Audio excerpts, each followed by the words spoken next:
if you were flipping through vinyl albums back in the heavy metal section, and you're flipping through, and then you see the 60-foot tall four-armed demon dude with abs of steel. He's red. He has a big axe. Crazy grill up in the teeth area. This force of nature that's coming to like wipe all things away. And then he shoots those big spiky rocks up through the ground. He's not concerned. We are not a problem for him. I've never heard of this band, but this looks awesome.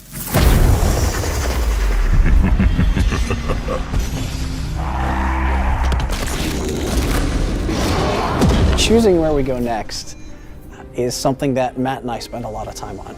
And we try to settle on a word or a mood or a feel for the next year's story. So when we decided we wanted to go back to Oblivion, we knew right away that Dagon had to be a part of it because he was such a huge part in Task 4. It's as much about how he's trying to recruit allies in Blackwood as it is about anything else, because he needs the help. And so that brings in kind of the political and cultural conflicts that Elder Scrolls is known for. We create what we call a style guide, and that style guide includes the themes of the zone. And for both Blackwood and the Deadlands, Mehrunes Dagon was certainly in the forefront and the background of almost everything we did. Mehrunes Dagon is the Prince of Destruction, the Prince of Change. All those words mean something very specific to him, but he's a bit of an enigma, I think, to anybody else. You're always looking at, the themes of what a prince represents, their ultimate goals, how they're going to achieve it, and then how is that affecting the everyday life of the people? What is the culture like in the area? What happens when those two collide? That's always really important, and I think that's something that makes an antagonist story really compelling. Even if he's not present, you feel touches of his influence everywhere because everything that happens is kind of a result of him.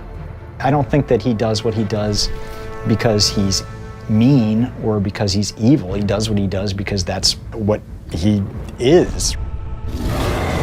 Destruction is just a part of reality, right? Like nothing lasts forever. And when you're the Prince of Destruction, you're kind of the Prince of everything in that sense, right? Like you have sway over a part of everything.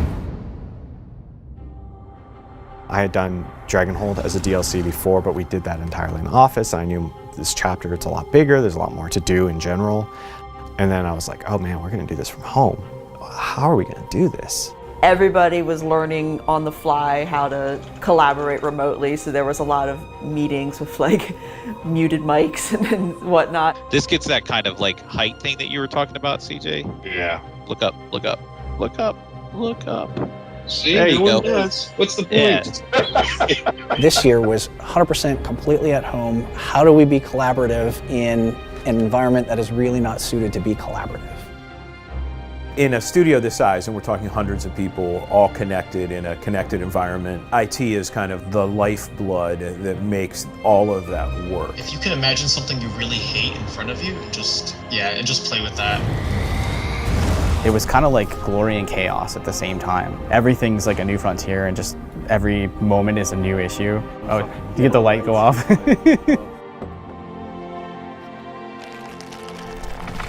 It was enough to maintain all these things here. Now I need to maintain them at their homes.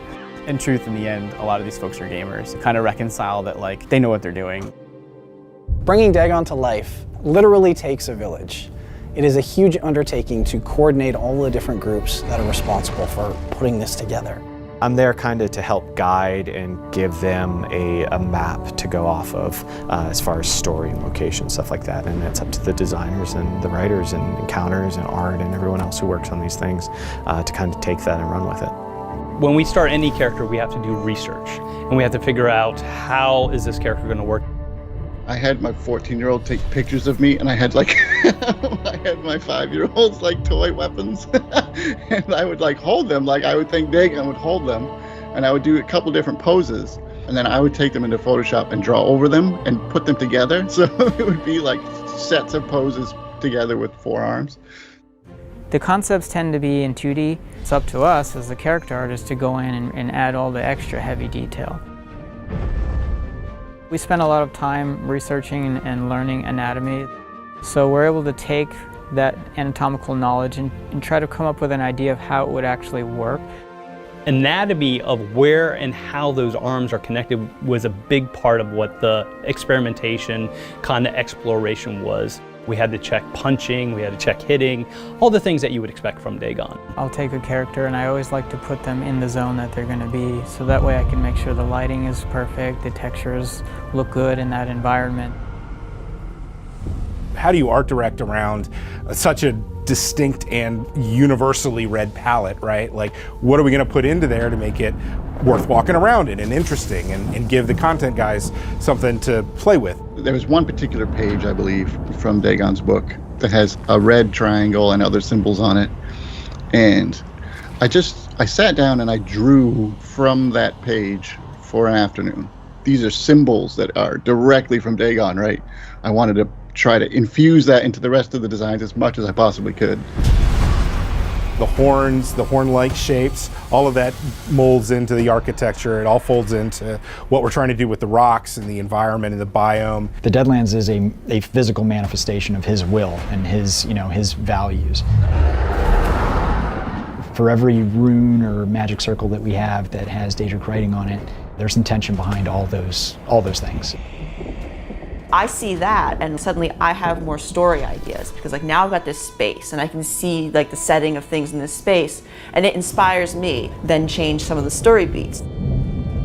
As the quests started coming in and the level design came in, the story had to shift. I remember working really closely with Michelle on it, and you write and you play it and you get feedback and you edit and you play it and you get feedback and you edit and you play it. But that's the fun part because you're just kind of whittling away at something until it's perfect. When you work with something that people know and love, it's a little intimidating, right? Like you can't screw up Mehrunes Dagon. Early on, talked to the encounter designer that I was going to be working with, and I was like, I don't really know what's going on for your idea for this fight or what your team is planning for it. He said, oh, well, we're going to have a 300-foot Dagon that the player goes toe-to-toe with. And I thought he was joking. I was like, that's a funny joke. Having the entire year story culminate in a fight with a Daedric prince is kind of the dream when you're working on an Elder Scrolls game.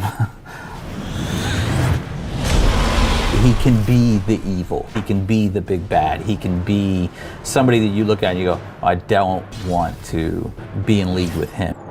Now, that doesn't stop some people from wanting to be in league with him. He really sets the tone of everything that you fight, right? Because they're his minions, so they abide by his rules, they serve him. A lot of the monsters that we worked on ended up getting that sort of treatment. We call it the Dagon treatment. It greatly impacted the Ruinok. He is created to be the embodiment of Mehrunes Dagon, the voice and the sword of Mehrunes Dagon. So that directly influenced all of their abilities and stuff. And they have whirlwind abilities that they spin around in place and destroy things. We wanted something beastly and something threatening and something that would feel like a real fight. Chaotic, hectic, scary nature that is Mehrunes Dagon, and we embody that in some pretty brutal ways. Because he, as a character, as an entity is so big, we had to decide when to present him at meaningful moments to the player and how those moments are going to impact the overall story. All of our scenes that have been crafted around his appearance either show him breaking something or being just generally menacing to the people around him. He's not a slow character, but he's just a really large, deliberate individual, and we have to carry him that way through all the experiences. They have this huge weight. They're working against gravity. And then you have to figure out a way to represent that in sound. I'll do like a 10-second long arm swipe or something really simple. You have to make that impact and then put all the detail in this 10-second long tail. And that is actually what gives it the size, more so than the loudness or anything. It's all the detail in these long sounds.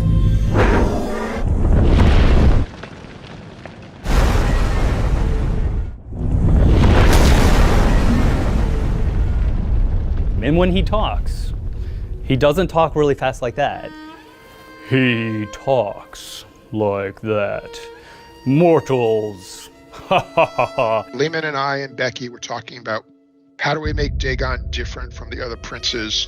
We wanted to do an accent that was unexpected. Can a flea withstand the rushing waters of a deluge? Can a sapling fend off the flames of a raging wildfire? Dagon's voice should sound deep and powerful, kind of like a volcano that's on the verge of erupting. And Dagon is so huge that we don't want him shouting. He basically fills up the sky. And so sort of physically, I always think of like, sort of like this channel in the back of my neck where that sort of like, whatever that sound is, that's sort of a part of him. It's always kind of boiling around his voice, like a storm, you know, like that's constantly swirling around it. And so then whatever comes out sort of comes out all in the focused energy like that. His presence, his personality, his desires, it's literally world consuming. So you don't often get to play somebody with that kind of vision and with that kind of potential. He has to be all empowering, and he really doesn't think that you're anything for him to worry about, but also, you know, he has to sound a little scary because he's big. The guy doesn't exist really until he's got a voice and sounds and everything, and then he's like a real presence. Run, little maggots. Flee from the god of destruction. Typically, when I'm writing the Elder Scrolls orchestra music, those sounds are fairly straightforward. You know, a violin sounds like a violin, and a French horn sounds like a French horn. But in Deadlands and then in the dungeons as well, I took the liberty of doing things like taking string section recordings and treating them as sound design source. In the overworld, there's a soprano singing. When you get into the underworld, you know, I can sometimes grab that same source. Like, let me take that song that she was singing up there, and then I'm gonna take it down here and just destroy it. I'm gonna do all this stuff to it. But they've been badly burned and mixed back in. It's almost metal. And that kind of tone and that kind of feel and vibe carries all the way throughout. You can feel those heavy undertones of Mehrunes Dagon and his influence. Super happy with how Mehrunes came out. The first couple of times we saw people play through a main quest and hit those first couple of moments where you get to get a glimpse of Mehrunes and you hear his voice. Ooh, Daddy Dagon! His model is so cool and it's huge. It's absolutely enormous. Look at that big boy. Swinging that axe. When you watch the Twitch streams and they're like, holy crap, look at that, he's huge, you know? So it definitely gets us excited and motivated, and everything we do is for the fans. I love to see people take on the challenges and figure out the puzzles that we throw at them. Yes! Achievement!